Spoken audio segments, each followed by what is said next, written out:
Et donc, on démarre avec Alain Gétraud. Salut Alain. Bonjour Stéphane. Donc c'est alors en fait d'ailleurs je vais rendre à César ce qui lui appartient. C'était un papier des Échos à la fin janvier qui s'appuyait sur ce qu'on va raconter, c'est-à-dire la signature d'un accord avec le constructeur de trains espagnol qui s'appelle Talgo. Et donc, mais vous allez me raconter un peu tout ça, mais qui faisait le point sur finalement un certain nombre d'entrepreneurs. Vous êtes une demi-douzaine là, à vous dire, est-ce que, quand je faisais dans le sommaire le parallèle avec les compagnies aériennes, vous ne voulez faire rien d'autre que de créer une compagnie ferroviaire aujourd'hui, c'est ça, Alain, le truc? Alors tout à fait, Stéphane, votre analogie est bonne entre le monde de l'aérien et le monde du ferroviaire. Le monde du ferroviaire s'ouvre bien sûr après le monde de l'aérien, mais finalement on retrouve des similitudes. Il y avait des opérateurs macro, des opérateurs européens, des opérateurs historiques. Le marché s'est ouvert de par l'évolution des textes et de la législation. Et donc, ça laisse de nouvelles opportunités entrepreneuriales pour faire de nouveaux Il y a un moment qu'il est ouvert, le marché. Alors, sur le fret, oui, mais sur sur le transport de voyageurs, voilà, c'est récent sur le transport de voyageurs, et en particulier sur la grande vitesse, finalement, c'est assez récent, décembre 2020, dans les textes. Ah ouais. Donc, désolé, on n'a pas pu être là. Ah ouais, non mais voilà, parce que en fait c'est là où j'avais du mal à percuter. Ah, c'est simplement un frein réglementaire et vous êtes les premiers à profiter d'une ultime libéralisation. Exactement, le quatrième paquet ferroviaire. Quatrième paquet ferroviaire européen. Voilà, qui permet cette ouverture du marché sur ce qu'on appelle l'open access, le service librement organisé pour des trains privés sur le marché voyageurs et sur le marché de la grande vitesse. Et c'est vrai que jusqu'à présent, quand on parlait de concurrence, finalement, on avait d'un côté la Deutsche Bahn, de l'autre côté Trenitalia, c'est Renfe, les chemins de fer espagnols, mais c'était les compagnies nationales. Et on voyait pas, en fait, enfin, moi, j'avais pas dans mon mindset l'idée d'entrepreneurs privés qui se lancent là-dessus. Oui, alors c'est vrai que c'est un monde des grands. Alors vous avez dit une demi-douzaine d'entrepreneurs, on est moins que ça en réalité. Ah ouais, c'est vrai. D'entrepreneurs et d'entreprises de génération spontanée ou de jeunes pousses, si on nous appelle comme ça, ou de start-up. Non, pas start-up. Voilà. Non, pitié, non, ça suffit. Non, parce qu'on va le raconter. Vous réinventez rien. Votre sujet, c'est pas de créer le train de l'an 2050. Non, c'est de faire rouler des trains à des endroits où ils roulent pas. Alors, on regarde souvent le sujet par le biais de l'infrastructure, mais il ne faut pas être fétichiste sur l'infrastructure. Ce qu'on réinvente, c'est le service. Voilà, oui, il ne faut pas être fétichiste sur l'infrastructure. À la différence des compagnies aériennes, il vous faut des rails. Alors, il nous faut des rails, mais l'infrastructure existe, et je vous en dirai peut-être un peu plus juste après. Effectivement, il faut de l'infrastructure, mais elle existe. La France est plutôt bien équipée en infrastructure ferroviaire. Il y a un bon réseau qui est assez dense. Et puis, on est particulièrement bien doté en infrastructure ferroviaire grande vitesse. Et puis, il y a des territoires qui sont encore mieux dotés que d'autres. Et donc, c'est là-dessus qu'on peut être habile et offrir une nouvelle offre de services, une nouvelle gamme de services. Combien il faut pour... on va parler d'ailleurs du financement et de la façon dont vous voulez aujourd'hui les particuliers deviennent actionnaires de votre entreprise, de Le Train. Comment est-ce que... Enfin, ça coûte combien? Donc, 10 rames de train que vous avez acheté, donc grande vitesse, effectivement, je ne l'ai pas encore dit, vous en parlez. 10 rames de train que vous avez acheté à Talgo, livraison début 2025. Combien ça coûte? Alors, c'est des assets lourds, c'est des montants importants. Il faut comparer avec le monde de l'aérien. On achète une dizaine de rames, c'est un montant supérieur à 300 millions d'euros d'investissement sur de l'asset. Voilà. Ah, je voyais pas ça comme ça. Ah oui, c'est un gros Boeing. C'est un gros Boeing, et puis en plus, quand vous achetez les trains, il faut quand même acheter des stocks de pièces de rechange pour tenir les premiers tours de roue, donc vous achetez un volume d'investissement. Voilà, Mais c'est ça votre contrat avec Talgo d'ailleurs, vous achetez pas seulement les 10 rames, vous achetez l'entretien, l'idée d'une maintenance sur le long terme. Oui, exactement. Quand vous signez un contrat avec votre constructeur, c'est pas uniquement un contrat de prestation, c'est un partenariat. Vous allez être dans une relation durable. Il y a l'acquisition des rames, d'une première partie de flotte, et puis il y a sa maintenance. En général, on contracte pour une trentaine d'années avec des clauses de révision. C'est dingue. 10 rames, ça fait quoi? 10 rames, c'est 10 wagons? Alors, non, 10 rames, c'est 10 trains complets. 10 trains complets, combien de wagons? Une douzaine, 11-12 wagons. Les trains Talgo sont un peu plus courts que le matériel d'autres constructeurs. Avec les locomotives? Avec les locomotives. Grande vitesse. Grande vitesse, voilà. Une rame est un monolithe, on peut en assembler deux, l'une derrière l'autre, et composer ce qu'on appelle des unités mixtes. Et vous allez faire rouler ça. Donc l'idée, c'est 5 lignes grande vitesse, hein, c'est ça le projet, dans le Grand Ouest, Bretagne, Pays de Loire. Oui, Centre-Val de Loire. Centre-Val de Loire. Nouvelle-Aquitaine. Ouais. Alors, finalement, dire 2 mots sur le concept. Nous, on vient sur un marché qui est complémentaire à celui de l'opérateur historique, à celui de la SNCF. Ouais. Alors, bien sûr, avec une nouvelle offre, une nouvelle expérience voyageur. On va peut-être en parler un peu plus. Mais notre marché, c'est ce qu'on appelle le marché de l'intersecteur. C'est-à-dire, finalement, les liaisons intra- et interrégionales. Et comme je vous l'ai dit, le réseau est plutôt bien équipé en France. Alors, même si c'est un réseau plutôt en étoile, mais en étant habile, en mettant de l'ingénierie là-dedans, on arrive à utiliser les infrastructures existantes et à réduire les temps de parcours et surtout à éviter les ruptures de charge et donc à avoir des trajets de bout en bout sans avoir besoin de correspondance. 50 trains quotidiens. Ouais, 50 liaisons quotidiennes. Il y a une surface minimum Entre de marché. Combien de points Alors, 11 villes. 11 villes. Voilà, Vous avez ciblé. 11 destinations. Des villes importantes, Nantes, Rennes, Tours, Bordeaux. Des villes intermédiaires, Angoulême, Angers, mais qui ne sont pas très loin de grandes villes. Ouais, On tout peut à fait. inventer du commuteur. 3 millions de passagers par an. Alors, dites-moi un peu l'histoire du service, puisque vous insistez beaucoup là-dessus. C'est quoi, en quoi est-ce que vous apportez une révolution de service ? Alors, révolution, c'est ambitieux, mais en tout cas, on s'y attelle. On apporte du service. Je devrais commencer par là. On a déjà, ce qu'on souhaite bâtir, c'est une relation client et une expérience voyageur qui nous distingue, forcément. À l'instar de ce qui s'est passé dans l'aérien, à l'instar de ce qui se passe également en Europe, dans d'autres pays, puisque finalement la France arrive un petit peu en retard sur cette ouverture de marché. Les Italiens ont commencé avant nous. L'Espagne a été un terreau important de l'ouverture à la concurrence. C'est vrai ? L'expérimentation. Oui, vraiment. En Espagne, vous avez 3-4 compagnies qui se disputent le marché actuellement.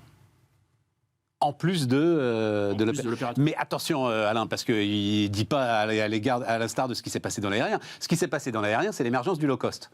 Je ne sais pas si... et en plus, les gens ne comprennent pas bien que s'ils payent moins cher, c'est quand même forcément qu'à un moment, il faut quelque part, je ne vais pas dire dégrader le service, mais on va dire l'optimiser, pour parler comme Michael O'Leary. Voilà. Mais en tout cas, dans le ressenti que peuvent avoir les voyageurs, je ne suis pas sûr qu'ils soient absolument ravis de la qualité de service du low-cost. Voilà. Je ne suis pas complètement d'accord avec vous. On retient vas-y. surtout l'offre low cost parce que c'est elle qui a pris une dimension importante dans l'évolution et l'aérien. Mais finalement, il s'est fait jour d'autres compagnies un peu plus spécialisées sur certaines liaisons. C'est vrai. Voire plutôt du haut de gamme. Oui, c'est vrai. Ah oui, c'est vrai. Quelques-unes. Du Golfe, par exemple. Ouais. Ah oui, mais celles-là, non, les compagnies du Golfe, c'est pas des compagnies d'entrepreneurs. Elles sont multi-sponsorisées par des États qui en font des avantages concurrentiels économiques. Tout à fait.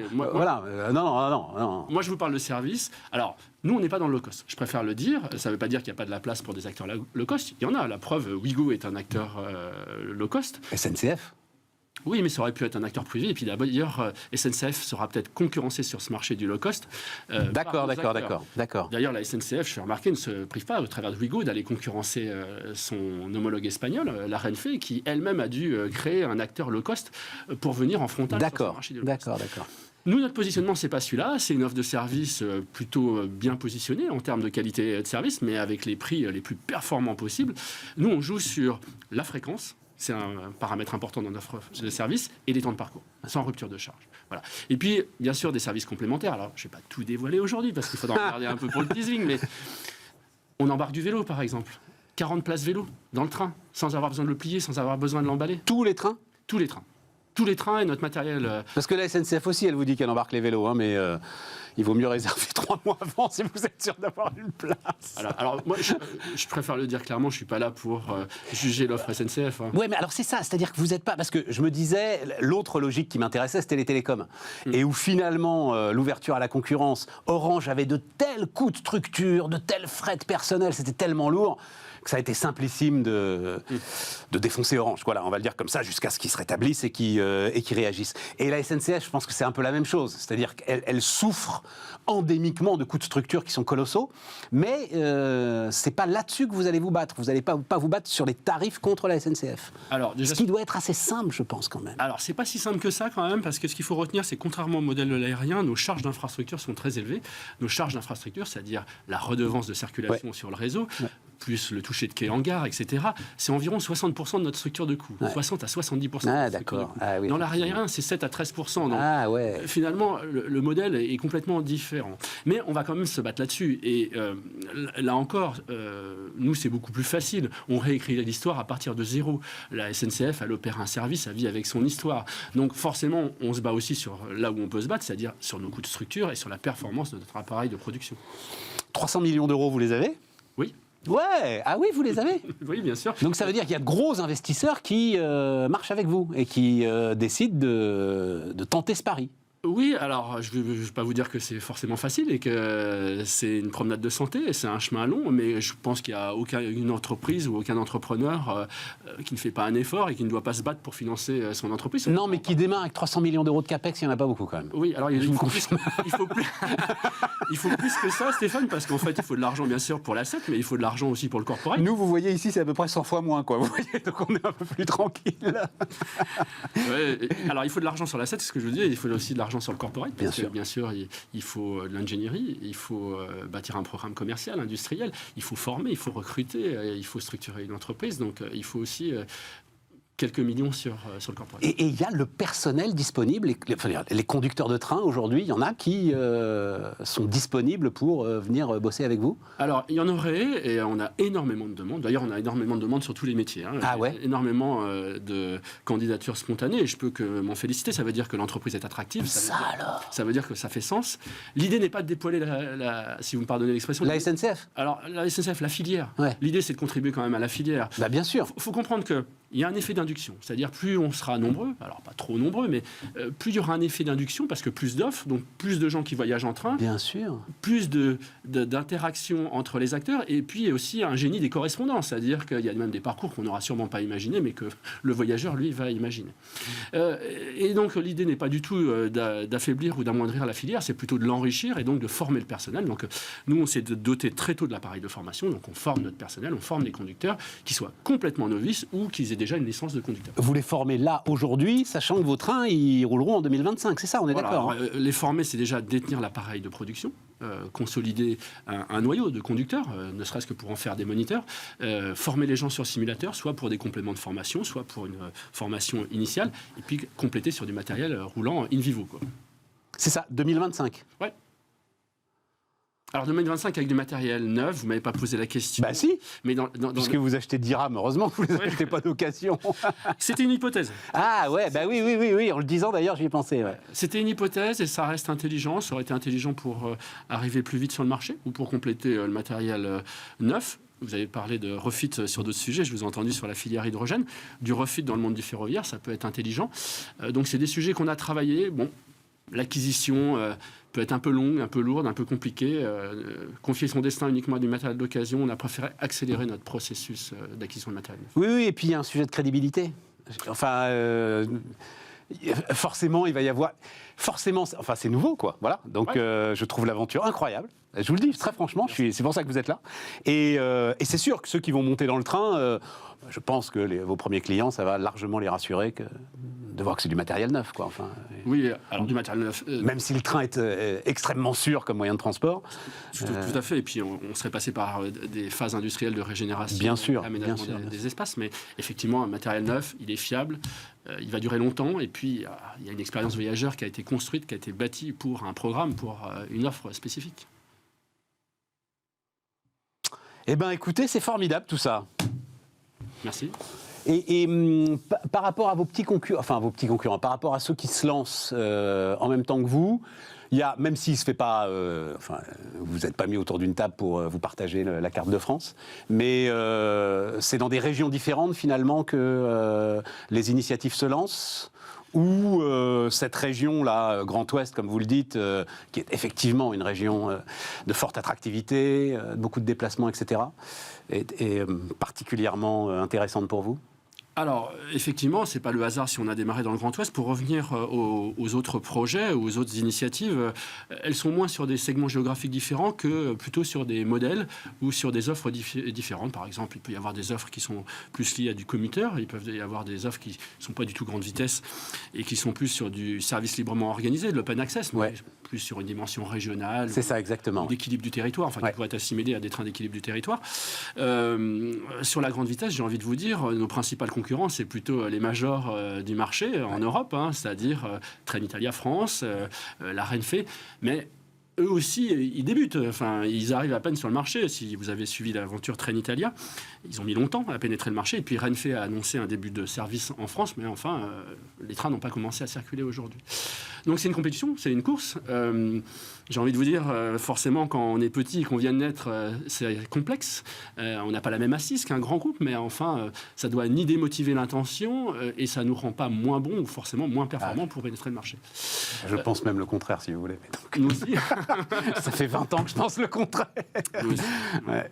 Ce qui est important... Un mot, Alain ? Ouais, Oui. encore un mot ? Non, je vous en prie. Tu disais ce qui est important ? Voilà, ce qui est important, c'est qu'il y a des initiatives, et c'est intéressant parce que ça fait évoluer, bien sûr, les offres potentielles. Ensuite, c'est des temps qui sont longs et surtout une énergie et de l'investissement lourd. Donc, je pense qu'il faut distinguer les projets qui sont encore en intention et puis ceux qui se consolident au travers d'assets et d'investissements. Ah bah oui. Parce que forcément, les calendriers ne sont pas tout à fait... Ah bah ça c'est clair. Moi, si vous êtes là, c'est la commande de 10 rames de train. Là, c'est... Voilà. On est sur du lourd. 300 millions. Merci Alain. Merci Stéphane. À bientôt. À bientôt. On verra comment tout ça se passe. Et donc, on parle d'hydrogène.